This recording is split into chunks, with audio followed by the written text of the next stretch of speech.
எண்ணித் துணிக கர்மம் துணிந்த பின் எண்ணுவம் என்பது இழுக்கு என்னும் வள்ளுவரின் வரிகளுடன் தோழமைகள் அனைவருக்கும் எனது அன்பு வணக்கம்.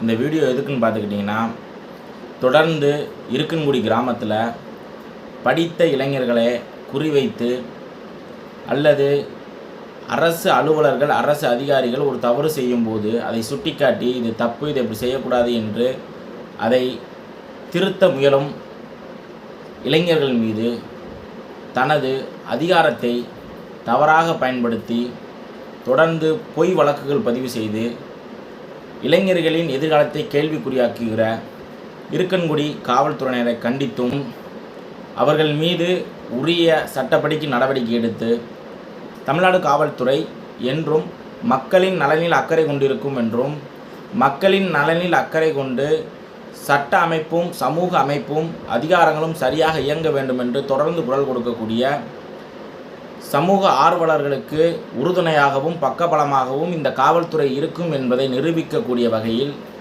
சம்பந்தப்பட்ட காவல்துறை அதிகாரிகள் மீது உரிய நடவடிக்கை எடுக்கும்படி தமிழ்நாடு காவல்துறைக்கும் தமிழ்நாடு காவல்துறையை தனது கட்டுப்பாட்டினுள் வைத்துக்கொண்டு சரியான வழியில் நேர்மையான ஆட்சியை கொடுப்பதற்காக தொடர்ந்து பயணித்து கொண்டிருக்கக்கூடிய மாண்புமிகு தமிழக முதல்வர் சி. ஜோசப் விஜய் அவர்களுக்கும் ஒரு கோரிக்கையை வைக்கும் விதமாக இந்த காணொலியை தொடர்ந்து நான் பதிவு செய்கிறேன். இது என்னென்னு பார்த்துக்கிட்டிங்கன்னா, இதோட ஆரம்பத்துலேருந்து நான் சொல்லிடுறேன். சில விஷயங்களில் நம்ம தொடர்ந்து இருக்கன்குடி மாரியம்மன் கோவிலில் பல முறைகேடுகள் பல ஊழல்கள் நடக்குதுன்னு சொல்லிகிட்டே வந்தோம், அதை பற்றி பேசிக்கிட்டே வந்தோம். அனைத்து துறைகளுக்கும் அது சார்ந்து நம்ம மனு கொடுத்துருக்குறோம். இப்படி நம்ம முயற்சி பண்ணிக்கிட்டு இருக்கும்பொழுது இதற்கு முன்னால் ஆட்சி செய்த திமுக அரசு முழுக்க இந்த இருக்கன்குடி மாரியம்மன் கோவிலில் ஊழல் செய்து கொண்டு முறைகேடு செய்து கொண்டு வந்தக்கூடிய நபர்களுக்கு ஆதரவாக செயல்பட்டதனால காவல்துறையும் சம்மந்தப்பட்ட துறை அதிகாரிகளும் எந்த நடவடிக்கையும் அதன் மீது எடுக்கப்படலை. இது நம்ம தொடர்ந்து வலியுறுத்தி கொண்டு வந்ததுனால இந்த ஊழல் முறைகேடு செய்யக்கூடிய அதிகாரிகளின் ஒரு காழ்ப்புணர்ச்சிக்கும் அவர்களின் கோபத்துக்கும் நம்ம ஆளாகிறோம். இது என்ன நடக்குதுன்னா, 2023 அக்டோபர் மாதம் இருக்கன்குடியை சேர்ந்த காந்திராஜ் என்ற ஒரு இளைஞர் சாத்தூர் நகர் பகுதியில் வச்சு ஒரு படுகொலை செய்யப்படுறார். அது பல்வேறு சமூக பிரச்சனைகளை ஏற்படுத்துமோ என்று அனைவரும் பயந்துக்கிட்டு இருக்கக்கூடிய காலகட்டத்தில் சரியான அணுகுமுறையில் குற்றவாளிகளுக்கு தண்டனை வாங்கி கொடுக்கணும்னு ஒரு அமைப்பு தொடர்ந்து செயல்பட்டு வந்துச்சு. இந்த சூழலில் காவல்துறை என்ன பண்ணுதுன்னா, இரண்டு தரப்பினருக்கு இடையில் ஒரு பெரிய சட்ட ஒழுங்கு பிரச்சனை வந்துடும். அதனால் இந்த 107 இந்த 2 கிராமத்துலேயும் தொடர்ந்து பிரச்சனை செய்யக்கூடிய நபர்கள் மீது தொடர்ந்து குற்றவியல் வழக்கு உள்ள நபர்கள் மீது 107 இஷ்யூ பண்ணுறதுக்கு எங்களுக்கு பவர் கொடுங்க, அவங்க மேலே 107 பிரகாரம் குற்ற பிணை முறிவு ஆவணம் வாங்கி கொடுங்கன்னு சொல்லி இருக்கன்குடி காவல் நிலையத்திலேருந்து சார்பு ஆய்வாளர் வருவாய்த்துறைக்கு ஒரு கடிதம் வைக்கிறார். அதில் என்ன சொல்கிறாங்கன்னா, பார்வையில் கண்ட வழக்குகளில் தொடர்புடைய பொது அமைதிக்கு குந்தகம் விளைவிக்கக்கூடும் என்று கருதக்கூடிய கீழே கண்டுள்ள நபர்களின் நடவடிக்கையை கட்டுப்படுத்தும் பொருட்டு 107 கூவி மூசா படி நடவடிக்கை எடுக்க வேண்டுவது தொடர்பாக போட்டுட்டு ஒரு 10 எஃப்ஐஆர் சொல்கிறாங்க. இந்த எஃப்ஐஆர்லாம் இந்த கீழே குறிப்பிட்டுள்ள நபர்களுக்கு தொடர்பு இருக்குது, அவர்கள் மீது உரிய நடவடிக்கை எடுக்கணும் அப்படின்னு சொல்லி ஒரு கடிதத்தை இருக்கன்குடி காவல் நிலையம் அனுப்புது. இதை எதிர்த்து நம்ம மாண்புமிகு சென்னை உயர்நீதிமன்ற மதுரை கிளையில் வழக்கு தொடுத்து இந்த கடிதமே தப்பு, பாதிக்கப்பட்ட நபர்கள் மீது நீங்கள் எப்படி 107 இஷ்யூ பண்ணுவீங்க, இதை உடனே குவாஷ் பண்ணணும்னு சொல்லி நம்ம குவாஷ் ஆர்டர் வாங்கிட்டு வர்றோம். இதில் என்னென்னா, இந்த கீழ்கண்ட நபர்கள் தொடர்ந்து இந்த குற்ற செயலில் ஈடுபட்டு வர்றாங்கன்னு இருக்கக்கூடிய காவல்துறை சொல்லுது. அதை நம்ம தகவல் உரிமை சட்டத்தில் அந்த எஃப்ஐஆர் காப்பியெல்லாம் கொடுங்க அப்படின்னு கேட்டதுக்கு அப்பை நாயக்கம்பட்டி காவல் நிலைய குற்ற எண் 84/90, அதாவது 1990 குற்ற எண் 84, அம்மாப்பட்டி காவல் நிலைய குற்ற எண் 101/97, இது ரெண்டும் இருக்கன்குடி காவல் நிலையத்தில் அவங்க கொடுத்த ரிப்போர்ட்டு. இதை நம்ம தகவல் உரிமை சட்டத்தில் கேட்டதுக்கு நமக்கு என்ன பதில் கொடுத்துருக்காங்கன்னா, அம்மாப்பட்டி காவல் நிலையத்தில் நம்ம தகவல் உரிமை சட்டத்தின் கீழே நம்ம கேட்டிருக்கோம். அதில் என்ன சொல்கிறாங்கன்னா, அம்மாப்பட்டி காவல் நிலையமானது 14/7/2000 தேதி ஆரம்பிக்கப்பட்டு செயல்பட்டு வருகிறது. எனவே மனுதாரர் குறிப்பிட்டுள்ளபடி குற்ற எண் 101/1997 என்ற வழக்கானது அம்மாப்பட்டி காவல் நிலையத்தில் பதிவு செய்யப்படவில்லை என்ற விவரம் பணிந்து தெரிவித்துக் கொள்ளப்படுகிறது. அதாவது ஒரு பொய்யான ஒரு எஃப்ஐஆர் நம்பரை காமிச்சு இன்றைக்கி இந்த 107 இஷ்யூ பண்ணணும்னு சொல்லி 2023 இருக்கன்குடி காவல் நிலையத்தில் அப்போதைய சார்பு ஆய்வாளராக இருந்தவங்க ஒரு இஷ்யூ பண்ணி ஒரு 14 பேரை ஒரு லிஸ்ட்டில் சேர்க்குறாங்க. அந்த 14 பேர் யாருன்னு பார்த்தா ஒரு எக்ஸ் சர்வீஸ்மேனு மீதி 10 பேர் வந்து முதல் தலைமுறை பட்டதாரிகள். இவர்கள்லாம் எதற்கு இந்த வழக்கில் வந்து சேர்க்கப்படுறாங்கன்னு பார்த்தா, இவங்க எல்லாருமே வந்து கோவில் நிர்வாகத்தில் நடைபெறக்கூடிய ஊழலை தொடர்ந்து தட்டி கேட்குறாங்கன்னு சொல்லி, அவங்க உள்ள முறைகேடுகளை வந்து அரசின் கவனத்துக்கு கொண்டு போகிறாங்கன்னு சொல்லி அவங்க மீது பொய் வழக்கு போடுறது இந்த இருக்கக்கூடிய காவல்துறை. இதை நாங்கள் ஹைகோர்ட்டில் போய் ஒரு ஆர்டர் வாங்கிட்டு வரோம். அதுக்கான செலவினங்களை யார் கொடுப்பா? இன்றைக்கி நாங்கள் எங்கள் கை காசை போட்டு நாங்கள் செலவழித்து இன்றைக்கி நாங்கள் போராடுறது யாருக்கு? மக்கள் நலனுக்காக. மக்கள் நல்லா இருக்கணும். மக்கள் வந்து இருக்கக்கூடிய மாரியம்மன் கோயிலில் போடக்கூடிய காசு வந்து மாரியாத்தாவுக்கும் மாரியாத்தா நம்பி வரக்கூடிய பக்தர்களுக்கு பயன்படணும், பக்தர்களின் வசதிக்கு பயன்படணும்னு சொல்லி நாங்கள்லாம் போராடுறதுனால, இதை வந்து இந்த காணிக்கை பணத்தில் ஊழல் செய்து கொண்டு இருக்கக்கூடிய நபர்களின் அவர்கள் கொடுக்கக்கூடிய ஆதாயத்தை அடைந்து கொண்டு இந்த காவல்துறை தொடர்ந்து இந்த மாதிரி செஞ்சுட்டு வருது. இது ஒன்று. ரெண்டாவது என்னென்னா, கடந்த ஆடி மாத திருவிழாவின் போது இருக்கங்குடி மாரியம்மன் கோவிலில் அவங்க முன்னாடி இருக்கக்கூடிய தேவேந்திர மண்டபப்படி முன்னாடி திருக்கோவில் இருக்கங்குடி மாரியம்மன் திருக்கோவில் ஆடி திருவிழாவுக்கு வருகை தரக்கூடிய பக்தர்களை வருக வருக என வரவேற்கிறோம்னு சொல்லி ஒரு ஃப்ளெக்ஸ் வைக்கிறாங்க. இருக்கங்குடியை சேர்ந்த இளைஞர்கள் வந்து அந்த ஃப்ளெக்ஸ் வருஷம் வைக்கிறது. 2 வருஷம் வழக்கு நடக்கிறதுனால அதை சரியாக வைக்க முடியல. இந்த வருஷம் அதை வந்து வைக்கிறாங்க. காவல்துறை அந்த இடத்துல மேலே ஏறி அந்த ஃப்ளெக்ஸை அவங்களே அவுத்தது மட்டும் இல்லாமல், இந்த மாதிரி சாதிய பிரச்சனையை தூண்டும் வகையில் வந்து ஃப்ளெக்ஸ் வச்சுருக்காங்கன்னு சொல்லி கோவில் நிர்வாகத்திடமிருந்து புகார் வாங்கிட்டு உடனே அன்றைக்கி நைட்டே எஃப்ஐஆர் போட்டு படித்த இளைஞர்களாக தேடி கண்டுபிடித்து சம்மன் இஷ்யூ பண்ணுறாங்க. இந்த மாதிரி ஒரு எஃப்ஐஆர் பதிவு ஒன்று இருக்குது, இந்த விசாரணையில் நீங்கள் தான் செஞ்சீங்க தெரிய வருது, விசாரணைக்கு வாங்கன்னு சொல்லி நோட்டீஸ் சர்வ் பண்ணுறாங்க. அதில் ஒரு 7 பேரை வந்து இருக்கக்கூடிய காவல்துறை அதில் சேர்க்குறாங்க. இப்போ அதை வந்து ஹைகோர்ட்டு திரும்ப சென்னை உயர்நீதிமன்ற மதுரை கிளைக்கு நம்ம கொண்டு போய் அந்த வழக்கு இன்றைக்கி நடவடிக்கை ஸ்டேயில் வந்து இருக்குது. எனக்கு ரெகுலர் லிஸ்ட்டில் அன்றைக்கி ஜட்ஜி என்ன கேட்குறாங்கன்னா, இவங்க வச்ச இந்த ஃப்ளெக்ஸில் என்ன தவறு இருக்குது, பப்ளிக்கை பொதுமக்களை வாங்கன்னு வரவேற்கிறதுல என்ன தவறு இருக்குது, இதற்கு ஒரு எஃப்ஐஆர் நீங்கள் போடணுமா அப்படின்னு சொல்லி காவல்துறையை ரொம்ப கடுமையாக வந்து மாண்புமிகு நீதியரசர் வந்து விமர்சிக்கிறாங்க. இல்லை இந்த மாதிரி புகார் கொடுத்தனால போட்டோம். புகார் கொடுத்தது யார்? கொடுத்தாலும் வந்து கோர்ட்டில் அடுத்த ஹியரிங்க்கு ஆஜர் பண்ணுங்கன்னு சொல்லிட்டு இன்றைக்கி அது நீதிமன்ற நடவடிக்கையில் அது பெண்டிங் இருக்குது. இப்படி தொடர்ந்து படித்தறிஞர்கள் மேலே காவல்துறை வழக்கு போட்டுக்கிட்டே வருது. இதுக்கு அடுத்தாற்படியாக என்ன நடக்குதுன்னா, கடந்த 8/3/2026 நான் வந்து இருக்கக்கூடிய மாரியம்மன் கோவிலில் சாமி கும்பிட்டுட்டு வெளியில் வரும்போது நடந்து வரும்பொழுது என் உறவினர்கள் வந்து சாமியோட வந்திருக்காங்க. அவங்க சாமியோட விட்டுட்டு அவங்கள அனுப்பிச்சி வச்சுட்டு நான் நடந்து வர்றேன். வரும்பொழுது நான் வழிமறித்து ஒரு குறிப்பிட்ட நபர்கள் வந்து என்னிடம் வந்து பிரச்சனை பண்ணுறாங்க. ரொம்ப ஆபாசமான வகையில் பொது இடம் பாராமல் பிரச்சனை பண்ணி திட்டி ஒரு கொலை மிரட்டல் கொடுக்குறாங்க.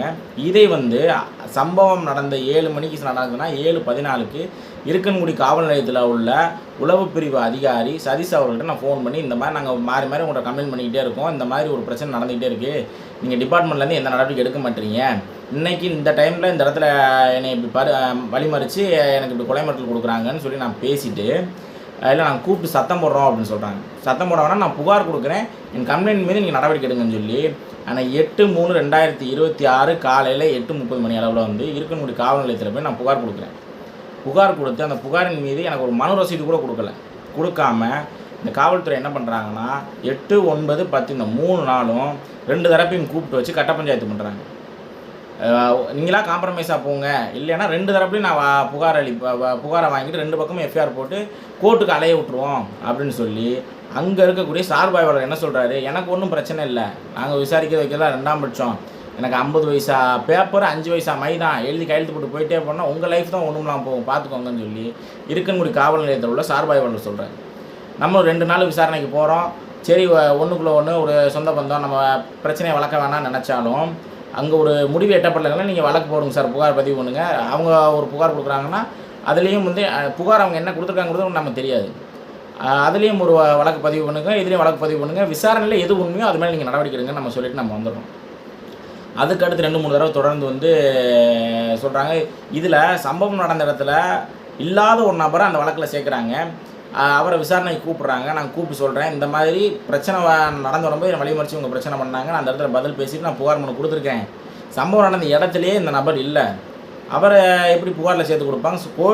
கோவிலை சுற்றி இத்தனை சிசிடிவி கேமரா இருக்குது, அதுபோக கோவில் இடத்துல நீங்கள் புறக்காவல் நிலையம் கட்டி வச்சுருக்கிறீங்க, அந்த புறக்காவல் நிலையத்தும் வந்து கோவிலேருந்து கட்டி கொடுத்து அதுக்கு நீங்கள் வாடகை கட்டிட்டு வர்றீங்க, அந்த புறக்காவல் நிலையத்தும் வந்து உங்கள் கண்ட்ரோலில் இருக்குது, அதுலேயும் சிசிடிவி இருக்குது, அதை செக் பண்ணுங்கள், செக் பண்ணிவிட்டு யார் மேலே தப்பு நீங்கள் நடவடிக்கை எடுங்கன்னு நான் சொல்லிட்டு வந்துடுறேன். அப்போது அந்த சிசிடிவி ஃபுட்டேஜ் அன்னைக்கு அந்த நேரத்தில் மட்டும் வேலை செய்யலைன்னு சொல்லி காவல்துறை தரப்பில் வந்து சொல்கிறாங்க. எப்படி ஒரு இருக்கன்குடி மாரியம்மன் கோவிலுங்கிறது மிகவும் பிரபலியமான ஒரு கோவில். தினமும் ஆயிரக்கணக்கான நபர்களும், முக்கியமான நாட்களில் லட்சக்கணக்கான நபர்களும் வந்து வழிபாடு செய்யக்கூடிய ஒரு இடம். அந்த இடத்துல பல லட்சக்கணக்கிலான முடிகள் களவு போயிடுச்சுன்னு சொல்லி கோவில் உதவி ஆணையர் புகார் அளித்து, அதன் மூலம் காவல்துறை நடவடிக்கை எடுத்து குற்றவாளிகளை கைது செய்து நீதிமன்றம் வரைக்கும் போய், காவல்துறை சரியாக வேலை பார்க்கல, காவல்துறை சரியான ரிப்போர்ட் வந்து கோர்ட்டுக்கு போடலை, இந்த காவல்துறை போட்ட ரிப்போர்ட்டில் எனக்கு சந்தேகம் இருக்குது, அதனால் குற்றவாளிகளை விடுதலை செய்கிறேன்னு சொல்லி ஒரு நீதியரசர் விடுதலை பண்ணுறாரு. இன்றைக்கு வரைக்கும் களவு போன முடிக்கு என்ன பதிலுங்கிறது தெரியலை. அதை அறநிலைத்துறையும் ரெக்கவர் பண்ணலை, காவல்துறையும் ரெக்கவர் பண்ணலை. இப்படி தொடர் குற்ற சம்பவங்கள் நடந்து வரக்கூடிய ஒரு பகுதியில் எந்நேரமும் வந்து இங்கே சமூக பிரச்சனை வந்துடும் சொல்லி காவல்துறை மூலமாகவும் வருவாய்த்துறை மூலமாகவும் ஒவ்வொரு பீஸ் கமிட்டிலும் பேசக்கூடிய ஒரு இடத்துல, இப்படி ஒரு சென்சிட்டிவான பிளேஸில் ஒரு பர்டிகுலர் டயத்தில் வந்து சிசிடிவி கேமரா ஒர்க் ஆகலைன்னா அதை எப்படி ஏற்றுக்கிற முடியும்? சரி, அறநிலைத்துறை சார்பாக வச்சுருக்க சிசிடிவி வேலை செய்யலை, உங்கள் காவல் நிலைய சரௌண்டிங் இருக்கக்கூடிய புறக்காவல் நிலையத்தில் உள்ள சிசிடிவி வேலை செய்யலைன்னா அப்போ அந்த இடத்துல பணிபுரியக்கூடிய காவலர் என்ன செய்கிறார்? அவர் மீது நீங்கள் என்ன ஒழுங்கு நடவடிக்கை எடுத்தீங்க? எடுக்கணும்ல. இதை தவிர்த்து இவங்க இந்த மாதிரி ப்ராப்பராக இன்வெஸ்டிகேட் பண்ணலை. ஏன்னா என் கூட வந்து புகாரில் சேர்க்கக்கூடிய நபர் வந்து, இப்போ நாங்கள் 2 பேரும் ஒரு விஷயம், முதல் தலைமுறை பட்டதாரி, ஒரு பொதுவில் வந்து ஒரு களப்பணி செய்கிறோம், ஒரு சமூக பணி செய்கிறோம் தாண்டி எங்களோட குடும்ப வாழ்வுக்கு, எங்களோட வளர்ச்சிக்கு நாங்கள் படிச்சிருக்கிறோம். ஒரு அரசு பணியில் உள்ளே செல்வதற்கான முயற்சிகள் சாத்தியக்கூறுகளை ஆராய்ஞ்சு நாங்கள் படித்து அரசு தேர்வு எழுதிட்டு வந்துக்கிட்டு இருக்கோம். எடுத்தவங்க ஒருத்தவங்க நீங்கள் எதையுமே பார்க்காம வந்து ஒருத்தவங்க புகார் அளிச்சிட்டாங்கன்னு சொல்லி அந்த புகாரை வாங்கி அந்த புகாரில் உள்ள சம்பவங்கள் அனைத்தும் உண்மை, இவங்க மீது நடவடிக்கை எடுக்கலாம்னு நீங்கள் ஃபைனல் ரிப்போர்ட் போடுற அளவுக்கு அதில் என்ன இருக்குது? இதில் ரெண்டே தான். ஒன்று, நீங்கள் வந்து உங்கள் மேலதிகாரி வந்து உடனே ரிப்போர்ட் கேட்குறாங்க, கேஸ் க்ளோஸ் பண்ணலாம் கேட்டாங்கங்கிறதுக்காக எதையுமே ஆய்வு செய்யாமல் புகாரில் சொல்லப்பட்ட அனைத்து சங்கதிகளும் உண்மை, அவங்க மீது நடவடிக்கை எடுக்கலாம்னு சொல்லி ஒரு ரிப்போர்ட் போட்டிருக்கணும். இல்லை, குற்றவாளிகிட்டம் வந்து கையூட்டு பெற்றுக்கொண்டு ஆதாயம் அடைந்து கொண்டு அதன் அடிப்படையில் இந்த மாதிரி ஒரு ஃபைனல் ரிப்போர்ட் போடணும். இதை ரெண்டை தவிர்த்து வேறு எந்த ஒரு மாற்றம் வழியும் இல்லை. இதில் இன்னொரு வேடிக்கைக்கூடிய விஷயம் என்னென்னா, இந்த இருக்கன்குடி காவல் நிலையத்தில் இவ்வளோ விஷயங்கள் நடக்குது, சம்மந்தப்பட்ட அதிகாரிகள் மீது நடவடிக்கை எடுக்கணும்னு சொல்லி முதலமைச்சர் தனிப்பிரிவுக்கு நம்ம மனு அனுப்பிச்சோம்னா அந்த மனு ஃபார்வர்ட் ஆகி சாத்தூர் டிஎஸ்பிக்கு வருது. சரி, சாத்தூர் டிஎஸ்பி சார் வந்து கொஞ்சம் நேர்மையாக இருக்கக்கூடிய நபர் தான், நம்ம அறிமுகமாகிருக்கோம், பேசியிருக்கோம், அவர் இதில் சரியான நடவடிக்கை எடுப்பார்னு நம்ம நம்பிக்கிட்டு இருக்கக்கூடிய காலத்தில் அந்த மனு இருக்கக்கூடிய காவல் நிலையத்துக்கு ஃபார்வர்ட் ஆகி அதை யார் விசாரிக்கிறான்னா, நம்ம யார் மீது புகார் அளிக்கிறோம், இந்த மாதிரி சார்பாய்வாளர் சரியாக விசாரிக்கலை, ஒருத்தரை பட்சமாக செயல்படுறாங்க, இருக்கக்கூடிய காவல் நிலைய அதிகாரிகள் இந்த மாதிரி செயல்படுறாங்கன்னு நம்ம புகார் அளிச்சிருக்கிறோம். அதை விசாரிச்சுட்டு அந்த இருக்கக்கூடிய விசாரித்த அதிகாரி யாருன்னா இருக்கக்கூடிய சார்பாய்வாளர் பாண்டியன் அவர்கள், இருக்கன்குடி சார்பாய்வாளர் பாண்டியன் அவர்கள் விசாரிக்கிறாரு. அதுக்கு வந்து ஃபைனல் ரிப்போர்ட்டை வந்து இன்ஸ்பெக்டர் வந்து கையெழுத்து போட்டு கொடுக்குறாரு. இவர் விசாரித்த அந்த அறிக்கையில் அவர் என்ன சொல்கிறாருன்னா, குற்ற எண் 58/2026, குற்ற எண் 59/2026 தேதியிட்ட குற்றப்பத்திரிகை தாக்கல் செய்யப்பட்டு மேற்படி வழக்குகளில் குற்றப்பத்திரிகைகள் நீதிமன்றத்தில் சமர்ப்பிக்கப்பட்டு கோப்புக்கு எடுக்க வேண்டிய நிலுவையில் உள்ளது. மேலும் மனுதாரரும் எதிர்மனுதாரரும் ஒரே சமுதாயத்தை சார்ந்தவர்கள், இருதரப்பினரும் மாறி மாறி நடைபெறாத விஷயத்தை மிகைப்படுத்தி தொடர்ந்து உயர் அதிகாரிகளுக்கு மனு செய்வதையே வழக்கமாக கொண்டுள்ளார்கள். மனுதாரர் தன் மீது போடப்பட்ட வழக்கிலிருந்து காவல்துறை விடுவிக்க வேண்டும் என்ற எண்ணத்தில் சங்கதிகளை மிகைப்படுத்தி உயர் அதிகாரிக்கு மனு சமர்ப்பித்துள்ளார். ஏற்கனவே மனுதாரர் அழைத்து வழக்கின் தன்மை குறித்தும் தற்போதைய நிலை குறித்தும் விரிவாக எடுத்து கூறப்பட்டுள்ளது. மனுதாரர் வழக்கிலிருந்து விடுவிக்க வேண்டுமானால் முறையாக நீதிமன்றத்தை நாடி பரிகாரம் தேடிக்கொள்ள அறிவுறுத்தப்பட்டுள்ளது. எனவே இம்மனுவில் காவல்துறை முறையான நடவடிக்கை மேற்கொண்டுள்ளதால் காவல்துறை விசாரணையில் எவ்வித தொய்வும் இல்லை என்பதாலும் அம்மனுவில் குறிப்பிடப்பட்டுள்ள சங்கதிகள் குறித்து மேல் நடவடிக்கை தொடர வேண்டிய அவசியமில்லை என்பதாலும் அம்மனுவின் மீது நடவடிக்கை நிறுத்தம் செய்து கோர்வை செய்யும்படி பணிந்து தெரிவிக்கப்படுகிறது. இவங்க இதில் சொன்ன மாதிரி எந்த இடத்துலையும் காவல்துறையினர் கூப்பிட்டு விசாரிக்கலை. ஒரு நோட்டீஸ் சர்வ் பண்ணுறாங்க, இந்த மாதிரி ஒரு எஃப்ஐஆர் வந்து உங்கள் மேலே போட்டிருக்கோம், உங்கள் தரப்பு விளக்கம் கொடுங்கன்னு கேட்குறாங்க. நம்ம வந்து நேரில் ஆஜராகி நம்ம தரப்பு விளக்கத்தை எழுதி கொடுக்குறோம். அந்த விளக்கத்தை இவங்க பதிவு பண்ணலை. ஆஜராகிட்டு என்ன சார் பண்ணணும், வர சொல்லிட்டீங்க, நாங்கள் வந்துட்டோம் அப்படின்னு சொல்லும்போது என்னை அந்த இடத்துல எந்த சார்பாய்வாளரும் விசாரிக்கவில்லை. காவல் நிலையத்தில் வந்து அன்னைக்கு எழுத்தர் காவலர் முருகன் அவர்கள் தான் இருந்தாங்க. அவங்ககிட்ட நாங்கள் ஆஜராகிட்டோம் அப்படின்னு சொல்லி அவங்க கொடுத்த சம்பளம் கொடுத்தோம். இந்த 2 இதில் ஆஜராகிட்டோம், கையெழுத்து மட்டும் போடுங்கன்னு சொன்னாங்க. கையெழுத்து போட்டாச்சு. நாங்கள் எங்கள் தரப்பு இதை நாங்கள் எழுதி கொடுத்துட்றோம் அப்படின்னு சொன்னதுக்கு, இல்லை அதெல்லாம் தேவையில்லைன்னு சொன்னாங்க. இல்லை பரவாயில்ல, நாங்கள் எழுதி கொடுக்குறோம்னு சொல்லி இருந்து அங்கே எழுதி கொடுத்துட்டு வந்திருக்கோம். இதில் என்னென்னா, என் கூட வந்து இந்த இடத்துல வந்து அவங்க பேசுனாங்கன்னு சொல்லி எதிர்மனதாரர் வந்து ஒரு குற்றச்சாட்டை வைக்கிறாங்க. அவர் அந்த இடத்துல இல்லை, இத்தனை மணிக்கு தான் எந்திரிச்சு வீட்டிலேருந்து போயிருக்காங்களா, சிசிடிவி ஃபுட்டேஜை காவல் நிலையத்தில் நாங்கள் கொடுக்குறோம், காட்டுறோம், இந்த மாதிரி பாருங்கள் இத்தனை மணிக்கு தான் அவர் எந்திரிச்சு போயிருக்காரு, இவர் அந்த இடத்துல இல்லைன்னு சொல்கிறோம். ஒரு தனிநபர், ஒரு 3ஆம் நபர் தன் வழக்கிற்கு தன் மீது பொய்யான வழக்கங்களை நிரூபிக்கிறதுக்கு சம்மந்தப்பட்ட இடங்கள்லாம் எங்கெங்கெல்லாம் சிசிடிவி ஃபுட்டேஜ் இருக்குது, யார் யார் வீட்டில் இருக்குது என்னென்னு பார்த்து அவங்ககிட்ட பேசி அவங்கள கன்வின்ஸ் பண்ணி இந்த மாதிரி இவங்களோட லைஃப் ஸ்பாயில் யாரும் பாதிக்கப்படும் சொல்லி அவங்ககிட்ட ஃபுட்டேஜை வாங்கி நாங்கள் எடுத்து கொண்டு வந்து காட்டுறோம். ஒரு காவல்துறையால் இந்த இடத்துல இந்த குற்ற சம்பவம் நடந்துச்சா நடக்கலையான்னு கண்டுபிடிக்க முடியலன்னா இது எவ்வளோ பெரிய அசிங்கம் தமிழ்நாடு காவல்துறைக்கு. ஒரு சாதாரண ஒரு சின்ன விஷயத்தில் ஒரு குற்றம் இந்த இடத்துல இது நடந்திருக்கு, இது நடக்கலை, இது உண்மையான குற்றச்சாட்டு, இது பொய்யான குற்றச்சாட்டுன்னு சொல்ல முடியல அப்படின்னா, நிரூபிக்க முடியலன்னா நீங்கள் எப்படி வந்து ஒரு திருட்டு கேஸை கண்டுபிடிப்பீங்க, நீங்கள் எப்படி வந்து ஒரு பெரிய கொலைக்கேஸை கண்டுபிடிப்பீங்க? எல்லாமே உட்காந்து கதை எழுதுறதுதானா? இது போக வந்து என் தரப்பில் வந்து என்னோட சுதந்திரம் இந்த இடத்துல பாதிக்கப்படுது, என்னோட கருத்து சுதந்திரம் பாதிக்கப்படுது. பொது இடத்துல நான் வெளியே போகிறேன்னா இந்த பையன் ஒரு எஃப்ஐஆர் இருக்கா 4 பேர் பார்த்து சொல்கிறாங்க, அதை நான் உடைக்கணும், என் மீது போடப்பட்டுள்ள வழக்கு பொய் வழக்கு, என் மீது சுமத்தப்பட்டுள்ள குற்றச்சாட்டு பொய்யானதுன்னு நிரூபிக்கிறதுக்காக தகவல் அறியும் உரிமை சட்டத்தில் காவல்துறையிட்ட வந்து இந்தந்த இடத்துல உள்ள சிசிடிவி ஃபுட்டேஜ் கொடுங்கன்னு கேட்குறோம். சரி, காவல்துறையிட்ட சிசிடிவி ஃபுட்டேஜ் இல்லை, அறநிலைத்துறையிட்ட சிசிடிவி ஃபுட்டேஜ் இல்லை, வேலை செய்யுது. 8ஆம் தேதி நான் மனு கொடுத்துருக்கேன், எத்தனை மணிக்கு நான் மனு கொடுக்க வந்தேன், அந்த சிசிடிவி ஃபுட்டேஜ் கொடுங்கன்னு நம்ம கேட்குறோம். அவங்க எத்தனை மணிக்கு வந்து மனு கொடுத்துருக்காங்க, அந்த சிசிடிவி ஃபுட்டேஜ் கொடுங்கன்னு கேட்குறோம். எங்களை கூப்பிட்டு வச்சு காவல்துறை வாசலில் வச்சு தான் விசாரிச்சிருக்கீங்க. நீங்கள் என்ன பேசுனீங்க, நான் என்ன பேசினேன், நான் குற்றம் சுமத்திய நபர்கள் என்ன பேசினாங்கிறது வந்து அந்த சிசிடிவி ஃபுட்டேஜில் இருக்குது. அந்த ஃபுட்டேஜ் காப்பி கொடுங்க அப்படின்னு நான் கேட்குறேன். இந்த சிசிடிவி ஃபுட்டேஜை கொடுங்கன்னு கேட்குறதுக்கு காவல்துறை கொடுத்துருக்க பதில் எவ்வளோ வேடிக்கையாக இருக்குன்னு பாருங்கள். காவல் நிலையங்களில் பாதுகாப்பு நோக்கங்களுக்காக சிசிடிவி கேமராக்கள் பொருத்தப்பட்டுள்ளது. மேலும் நிலைய சிசிடிவி கேமரா பதிவுகளை தனிநபர்களுக்கு வழங்க இயலாது என்பதாலும், மேற்படி பதிவுகளை மனுதாரர் கோருவதில் எவ்வித பொதுநல நோக்கமும் இல்லை என்பதாலும், மேற்படி பதிவுகளில் காவல் நிலையத்திற்கு வந்து சென்ற பொதுமக்களின் பதிவுகள் உள்ளடங்கியுள்ளது என்பதாலும், காவல் நிலைய சிசிடிவி கேமரா பதிவுகளை தகவல் உரிமை சட்டம் 2005 பிரிவு 81I மற்றும் 81G பிரகாரம் மனுதாரருக்கு வழங்க முகாந்திரம் இல்லை. இது எனக்கு புரியல. இதில் வந்து என்ன பொதுநல நோக்கம் இருக்கணும்? என் மீது பொய்யா ஒருத்தர் புகார் அளிச்சிருக்காங்க, அந்த வழக்கை நீங்கள் முழுமையாக விசாரிக்காமல் ஏதோ ஒரு காரணத்திற்காக வந்து பொய்யான குற்றச்சாட்டு என் மீது சுமத்தப்பட்டு அதை நீதிமன்றம் வரைக்கும் நீங்கள் கொண்டு போகிறீங்க. நீதிமன்றத்தில் இது பொய்ன்னு நிரூபிக்கிறதுக்கு எனது தரப்பு சான்றாவணமாக நான் போடுறதுக்கு தகவல் அறியும் உரிமை சட்டத்தின் கீழே வந்து எனக்கு இந்த ஃபுட்டேஜ் காப்பி கொடுங்கன்னு சொல்லி உங்கள் அலுவலகத்தில் நான் இது மனு கொடுக்குறேன். இதில் என்ன பொதுநலம் இருக்கும்? என்னுடைய சுதந்திரத்தை நான் பாதுகாக்கணும்ல. எனக்கு வந்து இந்திய அரசியலமைப்பு சட்டம் நான் பொது வழியில் சுதந்திரமாக நடமாடுறதுக்கான உரிமையை கொடுத்துருக்கு, பொது வழியில் சுதந்திரமாக பேசுகிறதுக்கான உரிமையை கொடுத்துருக்கு. என் மீது ஒரு குற்றம் சாட்டப்பட்டால் அதை வாதாடி அதை தவறின்னு நிரூபிக்கிறதுக்கு உண்டான ஆவணங்களை சமர்ப்பிக்கிறதுக்கான உரிமையை கொடுத்துருக்கு. அதற்கான ஆவணங்கள் உங்களிடம் இருக்கும் பட்சத்தில் அதை வழங்குறத வந்து வழங்க முடியாதுன்னு சொல்கிறது வந்து எவ்விதத்தில் ஏற்புடையதாக இருக்கும்? நீங்கள் சொல்கிற அந்த 81I மற்றும் 81J என்ன சொல்லுது? 81I என்ன சொல்லுது? முடிவுகள் எடுப்பதற்கு முன் அமைச்சரவை செயலாளர்கள் மற்றும் பிற அலுவலர்களின் ஆழ்ந்தாராய்வு குறித்த பதிவுறுக்கள் மற்றும் குழுவின் தாள் ஆவணங்கள், கேபினட் செக்ரட்டரியேட் சம்மந்தமான ஆவணங்கள் வந்து அவங்க ஒரு டிசிஷன் எடுக்கிறதுக்கு முன்னாடி அவங்க என்ன ப்ரிப்பேர் பண்ணி வச்சுருக்காங்க ஆவணத்தை கொடுக்க வேணாம்னு சொல்லுது 81I. 81G என்ன சொல்லுது? தகவல் வழங்கப்பட்டால் அந்த தகவல்கள் ஒரு நபரின் உயிர் அல்லது உடல் பாதுகாப்பிற்கு குந்தகம் விளைவிக்கும் என்று தெரியப்பட்டால் எனக்கு நான் வந்து போன சிசிடிவி ஃபுட்டேஜையும் என்னைய விசாரித்த சிசிடிவி ஃபுட்டேஜையும் கொடுங்கன்னு கேட்குறது வந்து எந்த விதத்தில் இன்னொரு நபரோட உயிர் மற்றும் உடல் சார்ந்து ஒரு தீங்கு விளைவிக்கக்கூடிய சூழ்நிலை ஏற்படும்? பாதிக்கப்பட்டது நான், என்னோடய ஃபுட்டேஜ் உங்கள்கிட்ட இருக்குது, அதை கொடுங்கன்னு கேட்குறது எந்த விதத்தில் தப்பாக இருக்கும்?